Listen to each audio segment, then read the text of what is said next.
Hello guys, welcome to BRK news. నేను మీ నందు. అందరూ ఎప్పుడెప్పుడా అని వెయిట్ చేసే రాజమౌళి అలానే మహేష్ బాబు కాంబినేషన్లో వస్తున్న మూవీ కోసం అందరూ ఎంతగానో ఎదురు చూస్తున్నారు. అండ్ ఈ మూవీ ఫస్ట్ షెడ్యూల్ కూడా కంప్లీట్ అయిపోయింది అనే టాక్ అయితే వినిపిస్తుంది. దీనికి సంబంధించి పూర్తి డీటెయిల్స్ మనతో పాటు దాసరి విజ్ఞాన్ ఉన్నారు, అడిగి తెలుసుకుందాం. హలో అండి. సో ఎప్పుడైతే రాజమౌళి మహేష్ బాబు కాంబినేషన్లో సినిమా వస్తుంది అని తెలిసిందో ఆ పాస్పోర్ట్ ఆయన లాక్కున్నట్టు ఇంకా ట్రిప్స్ అన్నీ క్యాన్సిల్, సీరియస్గా మూవీ షూట్ జరుగుతుంది అనే వార్త వైరల్ అయింది, మనం చూసాం. సో ఇప్పుడు ఫస్ట్ షెడ్యూల్ కూడా కంప్లీట్ అయిపోయింది అంటున్నారు. అసలు దీనికి సంబంధించిన అప్డేట్స్ ఏంటి? మొన్న రీసెంట్లీ ఒడిశాలో ఆయన అలా మోకాళ్ళ మీద ఒక విలన్ దగ్గర కూర్చోవడం అనే ఒక సీన్ని బయటకు వచ్చింది. ఇప్పుడు అదేంటంటే లీక్స్ అన్నారు చాలామంది, దాన్ని క్లారిటీ ఇద్దాం. ఎక్కడైనా సరే షూటింగ్ అవుతుంది అంటే చాలామంది ఎగబడి చూడడానికి ఇష్టపడతారు. వాళ్ళకి ఏంటంటే గుర్తుగా ఫోన్లో చిత్రీకరించుకుంటారే కానీ సినిమాని ఏదో లీక్ చేద్దామని కాదు. దే ఆర్ ఇన్నోసెంట్స్ అంతే. పైగా రాజమౌళి సినిమా అంట, ఆయన బాహుబలి డైరెక్టర్ అంట, ఇట్లా తెలిసి వాళ్ళు ఎగబడ్డారు అంతే. అలా ఫుటేజ్ బయటకు వచ్చింది. కానీ సినిమా వాళ్ళు చాలా ఇబ్బంది పడ్డారు. అదేదో కీలకమైన సీన్ అంట దాంట్లో. మహేష్ బాబు ఏంటి మోకాళ్ళ మీద నిలబడ్డం ఏంటి, అసలు ఇదేంటి అదేంటి, ఇక చాలా మంది డీకోడ్ చేసుకుంటూ వెళ్ళిపోయారు. ఇప్పుడు నిన్న రీసెంట్లీ ప్రియాంక చోప్రా ఒక క్లారిటీ ఇచ్చింది. తను ఒక ఫ్యాన్కి లెటర్ రాసింది అంట, like autograph. Dear Koraput, thanks for your hospitality, బాగా చూసుకున్నారు, అన్ని బాగా తెచ్చిపెట్టారు, మనం చాలా సంతోషంగా ఇక్కడ నుంచి షూటింగ్ పూర్తి చేసుకొని వెళ్ళిపోతున్నాము, మీ అందరికీ థ్యాంక్స్ అని చెప్పి తను ఒక ఫ్యాన్కి ఆటోగ్రాఫ్ ఇస్తే అది కాస్త వైరల్ అయ్యి okay, so Odisha schedule complete అయిందనే క్లారిటీకి వచ్చారు. అక్కడ మన కోరాపుత్ జిల్లాలో మౌలి ఇట్లాంటి ఫుడ్ సీల్డ్ ఇట్లాంటి కొన్ని ఏరియాలలో చేస్తున్నారు. బట్ ఇప్పుడు నెక్స్ట్ షెడ్యూల్ ఏముంటుంది అంటే ఇక్కడ అల్యూమినియం ఫ్యాక్టరీ దగ్గర కూడా పెద్ద సెట్ వేసారు యాక్చువల్గా చెప్పాలంటే. లోపల వీళ్ళు బేసిక్గా రాజమౌళి రెగ్యులర్గా ఆర్ఎఫ్సీలోనే చేసేవాడు. ఆర్ఎఫ్సీతో ప్రాబ్లం ఏంటంటే అక్కడ ఒక నువ్వు సెట్, ఇప్పుడు ఆ ల్యాండ్కి ఇంత రెంట్ అనేది పే చేస్తాం, మనం ఆ సెట్ వేసి 3 సంవత్సరాలు షూట్ చేస్తాం. 3 years ఒక ల్యాండ్లో షూట్ చేసుకునే బదులు బయట ల్యాండ్ కొనుక్కోవచ్చు ప్రజెంట్ హైదరాబాద్లో. ఇప్పుడు రోజుకు 1,00,000 ఫర్ ఎగ్జాంపుల్, దీనికి నువ్వు సంవత్సరం పాటు షూట్ చేసావు, 365 లక్షలు. 365 లక్షలతో నీకు ఎన్ని విల్లాలు వస్తాయి, ఎన్ని ఫ్లాట్లు వస్తాయి, ఆ ల్యాండ్ కొనుక్కోవచ్చు మంచి ప్రైమ్ ఏరియాలో. సో అలా ఆలోచించి వేరే వేరే ఏరియాస్కి షిఫ్ట్ అవుతూ చేస్తున్నారు. ఇంకొక అనుమానం వచ్చింది చాలా మందికి, ఒడిశాలో ఇప్పుడు వాళ్ళు చూసిన ఆ ల్యాండ్ ఏదైతే ఉందో అది బేర్ ల్యాండ్. బేర్ ల్యాండ్లో కూడా మళ్ళీ ఆ బ్లూ మ్యాట్ వేసి ఏదో కన్స్ట్రక్షన్ చేద్దామంటే అది ఎడిటింగ్ తర్వాత మన విఎఫ్ఎక్స్లో ఇంకోలాగా ఏదో ఉన్నట్టు కనిపిస్తుంది. అంత బేర్ ల్యాండ్ ఇక్కడ ఉన్నాయి కదా, ఒడిశా దాకా వెళ్ళి చేసుకోవడం ఎందుకు అని. అక్కడ అయితే ఆ టీం వాళ్ళకి అక్కడ దగ్గరలో ఏదైనా, ఇప్పుడు బాహుబలిలో మనకి ఆ వాటర్ ఫాల్స్ ఉన్నాయి చూసావా కింద, అట్లాంటి ల్యాండ్స్ ఏమైనా ఉన్నప్పుడు వెళ్ళినప్పుడు పనిలో పనిగా ఆ చుట్టుపక్కల ఏదైనా గ్రౌండ్ ఉంటే, అంటే ఆర్టిస్టుల కాంబినేషన్ సెట్ అవుతాయి కదా, హీరో హీరోయిన్ అండ్ కొంతమంది డేట్స్ ఉన్నప్పుడు ఆ పర్టికులర్ లొకేషన్లో దేనికోసం అయితే వచ్చారో మళ్ళీ వాళ్ళ మీద ఇంకేమన్నా సీన్స్ ఉన్నా అక్కడ కంప్లీట్ చేసేస్తారు.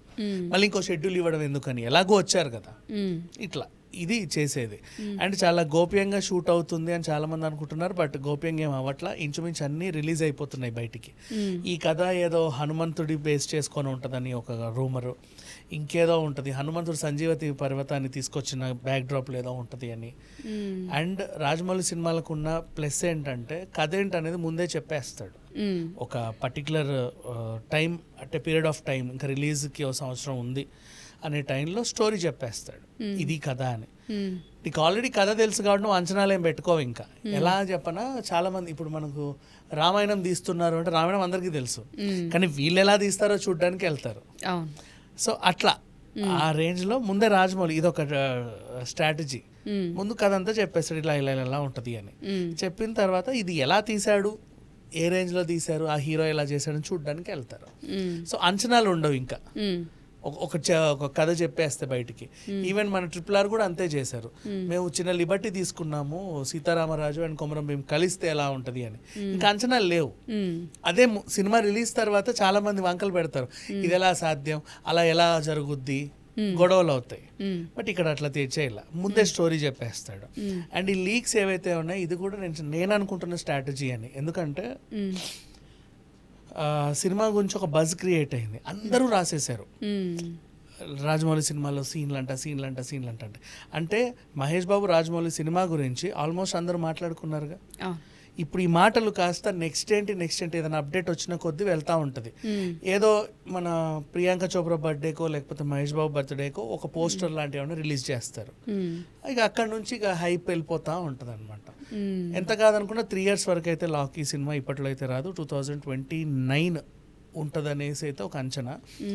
అండ్ ఈలోపు మహేష్ బాబు ఫారిన్ ట్రిప్స్ వెళ్లకుండా మన ఆ పాస్పోర్ట్ సీజ్ అనేది అదే అప్పట్లో లాక్ ద లైన్ అనేది. అంటే వీళ్ళు తరచూ ఏంటంటే షూటింగ్ కి గ్యాప్ వస్తే ఇతనుకున్న అలవాటు ఏంటి, ఫ్యామిలీతో పాటు ట్రిప్ వేస్తారు. ఇక్కడ విషయం ఏంటంటే ఏదో మేక్ ఓవర్ చేస్తాడు, హెయిర్ పెంచడమో గడ్డం పెంచడమో సంథింగ్ ఒక బాడీ పెంచడమో ఉంటుంది.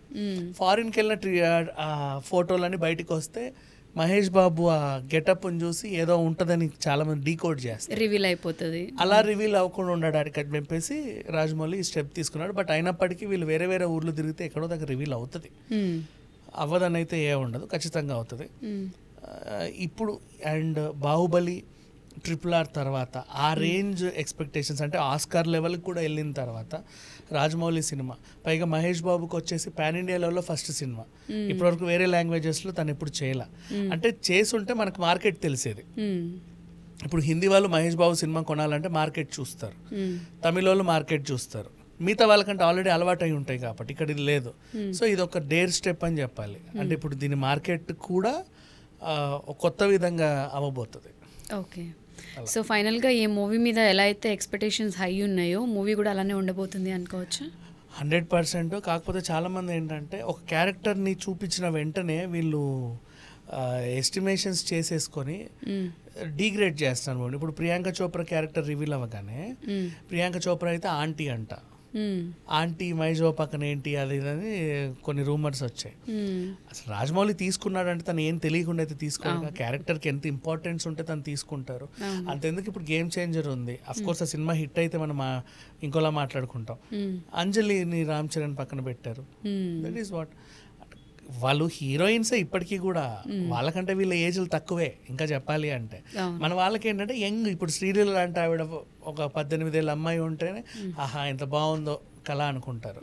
ఇట్లాంటి డిగ్రేడ్ చేయడం మానేను, కథలా చూడాలి. మనకు హాలీవుడ్ సైడ్ కానీ తమిళం కానీ మలయాళం కానీ ఇప్పుడు ఆకాశమే హద్దురా, హీరోయిన్ ఎంత బొద్దుగా ఉంటుంది, కానీ పెట్టాలా, పెద్ద హిట్ అవ్వాలా, సినిమాకి అది ఇంపార్టెంట్. అట్లా కథకి ఏం కావాలో డైరెక్టర్స్కి తెలుసు.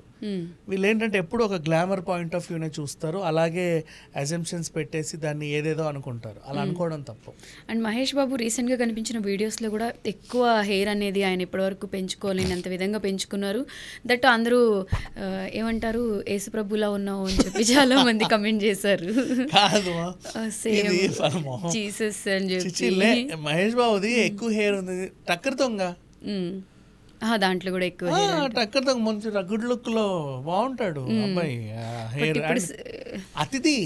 అతిథిలో కూడా హెయిర్ ఉంటుంది, కానీ క్రాఫ్. అవును, ఓకే, మరి దాన్ని ఏదో మీరు చూడలేదు అంటే ఇది నేను అంటున్న మాట కాదు. లేదు నేను చూసా చాలా వీడియోస్ రీల్స్. తీయడం ఇష్టం లేక తీయలా, నువ్వు అడుగుతావు నేను ఎక్స్పెక్ట్ చేయాలి, బట్ నాకు తీయడం ఇష్టం లేక తీయలేదు. అంటే ఇది ఇప్పుడు ప్రభాస్ లుక్ని, దాంట్లో ప్రభాస్ని కూడా యేసుప్రభుతో పోల్చారు. ఎప్పుడు ఆది పురుషులో ఆగే వైట్ గెటప్లో ఉన్నప్పుడు, మహారాజా గెటప్లో ఉన్నప్పుడు. నో నీడ్, అంటే ఇట్లాంటివన్నీ తీసుకోవడం వేసి మనం మాట్లాడుకోవడం కూడా దండగా. బట్ ఆ డైరెక్టర్ రాజమౌళి తనకంటూ ఒక వ్యూ ఉంటుంది. విజేంద్ర ప్రసాద్ గారు కూడా కథని ఒక పాయింట్ ఆఫ్ వ్యూలో రాసుకుంటారు. దానికి తగ్గట్టు ఆ ఫ్యామిలీ మెంబర్స్ అందరూ కూడా సినిమాలో ఇన్వాల్వ్ అయ్యి, ఇప్పుడు కిరణ్ గారు మ్యూజికే పరిమితం అనుకోవద్దు, స్టోరీలో కూడా తను చాలా కీ రోల్ పోషిస్తాడు. ఇలా ఉంటే బాగుండు, అలా ఉంటే బాగుండు అని చెప్పడంలో వాళ్ళందరూ కలిసి 1-10 సార్లు ఆలోచించి, పైగా వాళ్ళ ఫ్యామిలీలో గన్నం గంగరాజు గారు, చంద్రశేఖర్ ఏలేటి గారు, కంచి గారు, ఎస్ఎస్ కంచి గారు, ఇట్లా మహామహులు ఉన్నారు. వీళ్ళందరూ కూడా 1-10 సార్లు చూసి దాన్ని అంతా చేశాకే మనకు బయటకు వదులుతారు. అందుకే వాళ్ళ సినిమాలు అంత పర్ఫెక్ట్గా ఉంటాయి. అఫ్ కోర్స్ కాపీ చేశారు అన్న ముద్రపడ్డా, అదేంటి కంటిన్యూటీ మిస్ అయ్యాయి, ఇది అక్కడ ఉండేది ఇటు వచ్చింది, ఇలాంటివి ఉన్నా కూడా పట్టించుకోరు లాస్ట్ రిలీజ్ అయిన తర్వాత. సో పర్లా ఇక ఇప్పుడైతే మహేష్ బాబు లుక్ గురించి మనం ఏం మాట్లాడడానికి లేదు. అంటిల్ అండ్ అన్లెస్ తన బర్త్డేకి ఎప్పుడు ఒక పోస్టర్ వచ్చేస్తుంది, ఈలోపు మాట్లాడుకోవచ్చు కదా. Okay, okay, thank you.